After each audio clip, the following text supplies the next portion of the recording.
Après avoir vu une PS4, une PS4 Slim, une PS4 Pro, aujourd'hui, on parlera de la PlayStation 5. Vous avez vu, il y a le second modèle qui vient tout juste de sortir il y a à peine 2 semaines de ça, donc le 24 novembre 2023. Donc oui, aujourd'hui on peut l'appeler la PS5 Slim et on peut appeler la PS5 Fat, comme avec la PS3 Fat à l'époque.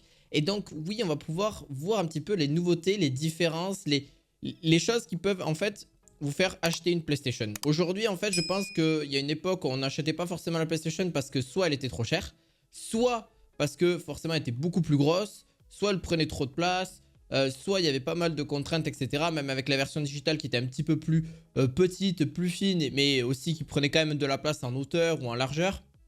Peu importe. Aujourd'hui, on va voir un petit peu les différences qu'il y a. Qu'est-ce qui différencie un petit peu ces consoles-là. Aujourd'hui, les seules différences que je vous mettrai seront bien évidemment dans cette vidéo. N'hésitez pas à vous abonner et à mettre un petit pouce bleu à cette vidéo comme d'habitude. Je vous passerai un petit peu des vidéos sur le montage et tout ça de la PlayStation 5 et aussi de la PlayStation 5 Slim. Donc principalement, vous les retrouverez aussi en description de vidéo la PlayStation 5 et la PlayStation 5 Slim. Donc aujourd'hui, est-ce qu'il vaut mieux une PlayStation 5 Slim ou une PlayStation 5 normale? Dites-le moi en commentaire avant qu'on commence la suite de cette review. Donc, pour commencer, une PlayStation 5 normale a quand même une légère différence avec la PlayStation 5 Slim. En fait, la Slim, elle est déjà plus légère. Donc, au lieu de peser 4,5 kg d'origine, la Slim va peser seulement que 3,6, donc 3,5 exactement, je crois. Je ne vais pas vous dire de bêtises, mais donc en gros, on gagne 1 kg. Imaginez, 1 kg, et en plus de ça, elle est réduite en termes de taille. Ils vont dire, ouais, mais du coup, on perd en performance parce qu'ils ont réduit et tout. Non, j'ai vraiment vu aucune différence. Que ce soit pour le démarrage, que ce soit pour voilà, les démarrages en plein jeu, que ce soit les temps de rechargement, les applications qui s'allument, etc. Il n'y a aucun retard ni aucun problème d'FPS ou quoi. Donc, les performances sont excessivement les mêmes. C'est le même processeur, c'est la même carte graphique. Donc, il n'y a aucune différence à ce niveau-là. Les différences vont être surtout du côté esthétique. Par exemple, même aussi du côté USB. Donc là, on a deux USB-C à l'avant. À l'époque, on avait juste un seul USB à l'avant et un USB-C à l'avant aussi.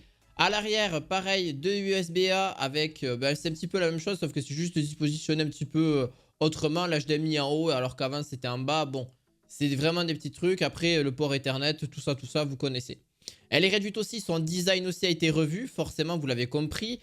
Que ce soit au niveau du design, donc on a un trait et on a une plaque en plastique fait sur les côtés de la console. Pareil pour la PlayStation 5 d'origine, mais ce qu'il y a, c'est beaucoup plus réduit, on a un trait noir à l'avant. Alors déjà, c'est aussi pour indiquer qu'on peut mettre un lecteur, on peut enlever un lecteur. Donc ça, c'est aussi disponible. Ça vous dit aussi que si le lecteur un jour ne marche plus, vous pouvez relativement le changer beaucoup plus rapidement. Certes, c'est un coût, c'est aux alentours de 120 $, il me semble, 120 euros pour faire simple.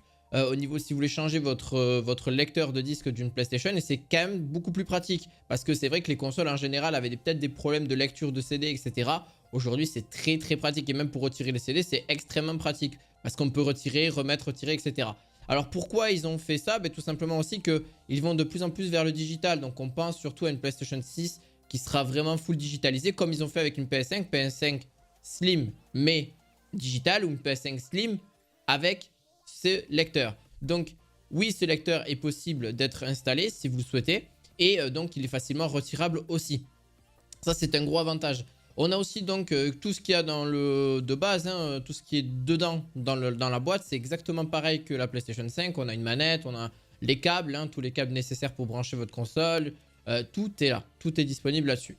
Alors, il y a aussi d'autres choses à espérer, hein, forcément, de cette console, c'est au niveau du prix. Est-ce que ça va être moins cher? Est-ce que ça va être plus cher? J'ai pas spécifié non plus, mais le stockage est légèrement plus élevé sur la PS5 Slim que la PS5 normale. Donc si vous voulez pas la PS5 normale et que vous voulez un petit peu plus de stockage, c'est quand même 200 Go de plus. Il faut savoir que la PS5 normale avait 825 Go il me semble. Et pour la PS5 Slim, on a exactement 1 Tera tout pile. Donc là-dessus, c'est génial parce qu'on a un peu plus de stockage. On peut toujours mettre un deuxième SSD derrière si vous le souhaitez. Donc là-dessus, il n'y aura rien à spécifier. Alors, au niveau du prix de la PS5 Slim, on est à 549 € avec le lecteur. Sans le lecteur, l'édition numérique, 449 €. Donc ça reste hyper correct pour le prix. Alors c'est sûr que la PS5 normale est pareil. Au niveau des prix, elle est excessivement pareille. faut se le dire aussi, mais elle va être bientôt plus commercialisée parce qu'ils sont en train de vider les stocks pour justement mettre la PS5 Slim en avant, comme ils ont fait pour la PS4 et la PS4 Slim. Pareil pour la PS4 Slim et la PS4 Pro. Vous l'avez compris, ils font ça au fur et à mesure. Et c'est ça depuis des années, ils le font comme ça déjà depuis des années. Au niveau aussi, donc, forcément, comme je vous l'ai dit, du stockage, il n'y a rien à spécifier de plus. Pareil pour la 4K, on a aussi du 120, on a tout qui est pareil. Voilà. C'est juste la taille qui est différente, qui est un peu plus réduite. On a à peu près 30% de réduction, ce qui est quand même pas mal et plus petite que la PS5 originale. C'est juste énorme. Pareil au niveau performance, c'est exactement le même. Le prix est le même aussi. Donc franchement, est-ce que pour vous, ça vaut plus le coup qu'une PlayStation 5 normale? Ça peut le valoir. Alors après, on trouve aussi des PS5 normales, mais d'occasion à forcément un prix plus réduit. Donc beaucoup plus simple aussi de s'en procurer. Une PS5 Slim, on en trouvera un petit peu moins sur le marché de l'occasion, donc que sur le marché neuf finalement. Et donc là-dessus, c'est un petit peu dommage. Alors c'est bien parce qu'une PS5 Slim, on aura l'avantage de la mettre partout, de la transporter là où on veut parce qu'elle est quand même plus réduite. Alors c'est sûr que c'est pas comme une PS4 Slim, elle est quand même un peu plus grosse, ça c'est sûr, mais elle reste quand même bien moins grande que celle d'origine.